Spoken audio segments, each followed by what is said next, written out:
ইসলাম ধর্ম অবমাননার রঙ্গলীলা আবারও বাংলাদেশে শুরু হয়ে গেছে। আসলে শুরু হয়ে গেছে কি, এটাই তো এখন বাংলাদেশের ট্রেন্ড, তাই না?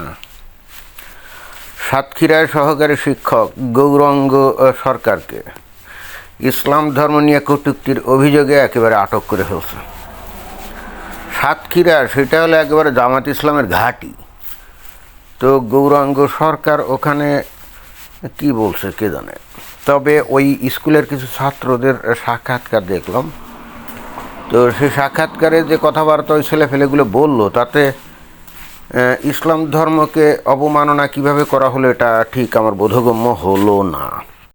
ওই ছেলেগুলোর সাক্ষাৎকার মানে তারা যে বক্তব্য দিল, সেখানে যেটা শুনলাম তারা বলল, এই শিক্ষক নাকি বলছে যে সকালবেলা ফজরের আজানের সময় যে রাত 4টা, 4:15টার দিকে যে আজান দেয়, এই আজানটা একটু উচ্চ নিনাদে না দিয়ে একটু নিম্ন নিনাদে দিলে তাহলে অনেক লোকজন যারা অসুস্থ আছে বা যারা কাজকাম করে হয়তো দেরিতে ঘুমাতে যায়, তাদের ঘুমের ব্যাঘাত হয় না, এই কথাটা বলছে।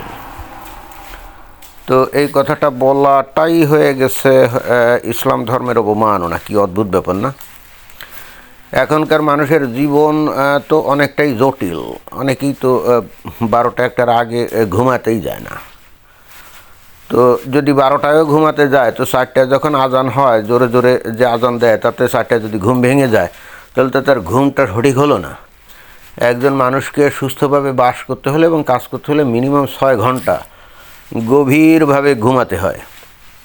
তো আজানের কারণে তার তো ঘুমের ডিস্টার্ব হয়। এছাড়া যারা অসুস্থ রোগী টুগী আছে বা বাচ্চা টাচ্চা আছে, তাদেরও তো ঘুমের ডিস্টার্ব হয়। তো এখন যারা নাকি সত্যিকার অর্থে ফজরের নামাজ পড়বে, তারা ঘরে অ্যালার্ম দিয়ে রাখতে পারে। তারা যেহেতু নামাজ পড়বেই, ইটস ওকে। অ্যালার্ম দিয়ে তারপরে যখন অ্যালার্ম বাজবে তখন নামাজ পড়তে চলে যাবে। আর একটু উচ্চ নিনাদে না দিয়ে কম নিনাদে। এটা হচ্ছে কি, দেখা যায় যে মসজিদের উপরে একেবারে চতুর্দিকে 5-6টা মাইক চতুর্দিকে দিয়ে এত জোরে মাইক বাজায়, যারা নাকি ঢাকা শহরে রাতের বেলায় থাকেন, ভোরবেলায় তারা টের পান যে ঘটনা কি, একেবারে চতুর্দিকে এমন গতিতে মাইক বাজানো শুরু হয়।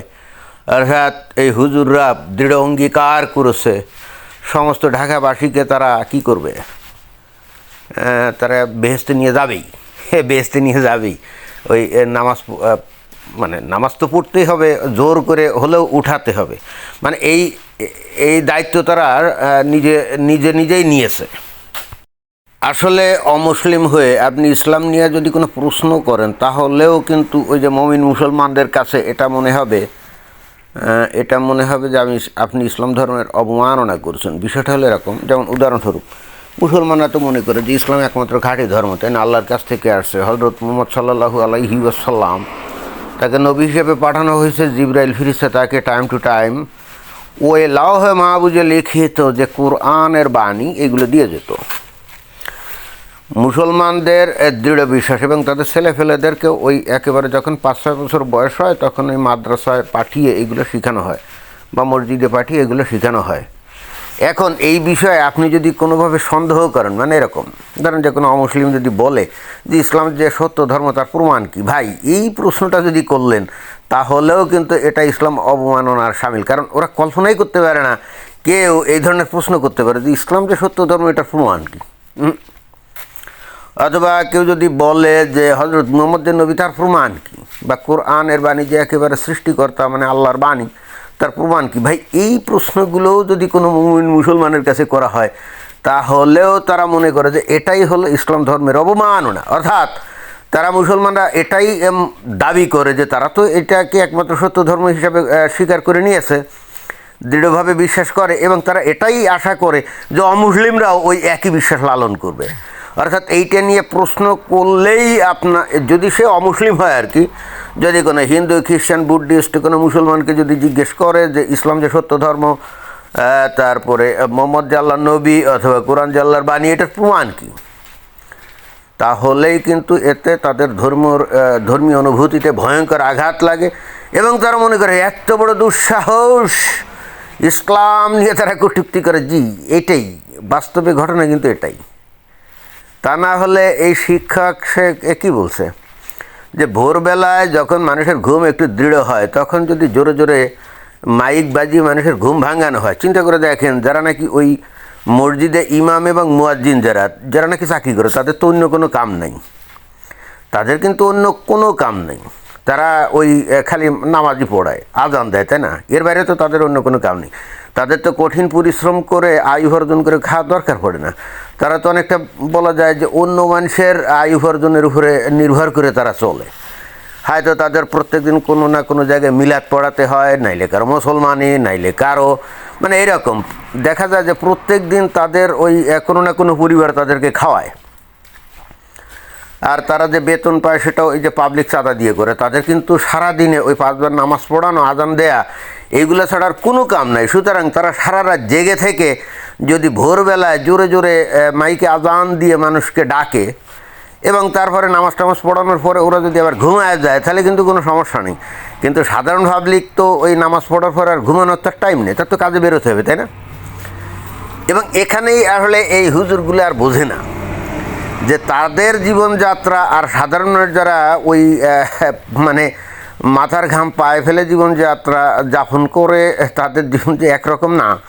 এদের যে এই ভোরবেলায় ঘুমে ডিস্টার্ব হলে সারাদিন যে তার খারাপ যাবে, এটা হুজুররা বুঝতে নারাজ। তাদের বক্তব্য বললো তুমি কি করবে না করবে, আমাদের ইসলামে এই ধরনের বিধিবিধান আছে, এগুলো আমি করে যাব, এগুলো আমি পালন করব, বাস্তবায়ন করব, তাতে তোমার কি অসুবিধা হলো না হলে এগুলো আমার দেখার তো দরকার নেই। একেবারে ক্লিয়ার কাট। এতে গেলো নর্মাল অবস্থা। এইবার যদি রমজান মাস আসে, হ্যাঁ রমজান মাস আসলে তো অবস্থা আরও ভয়ঙ্কর। তখন মনে করেন যে 4:30টার সময় মনে করেন আজান দিবে, ওই যে ফজরের আজান, এবং তার আগে তো সেহরি খাইতে হবে, তাই না?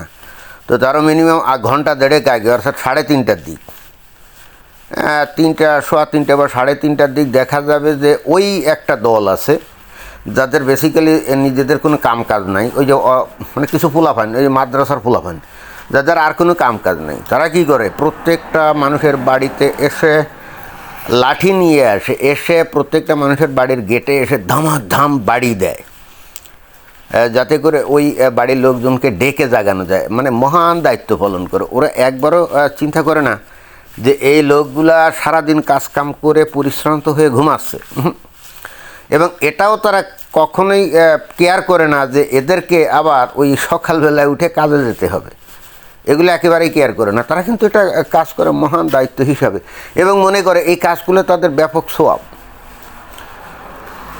এই কাজগুলো করলে তাদের ব্যাপক সওয়াব, এরা কিন্তু একেবারেই কেয়ার করে না। তো এখন এই বিষয়ে ওই শিক্ষক মনে 2-1টা কথা বলছে, ব্যাস সেটাই হয়ে গেছে ভয়ঙ্কর ধর্মের অবমাননা। আমি জানি না বাংলাদেশে এই হিন্দুরা কেন এই মুসলমানদের সাথে এই তাদের এই ধর্ম নিয়ে কথা বলে।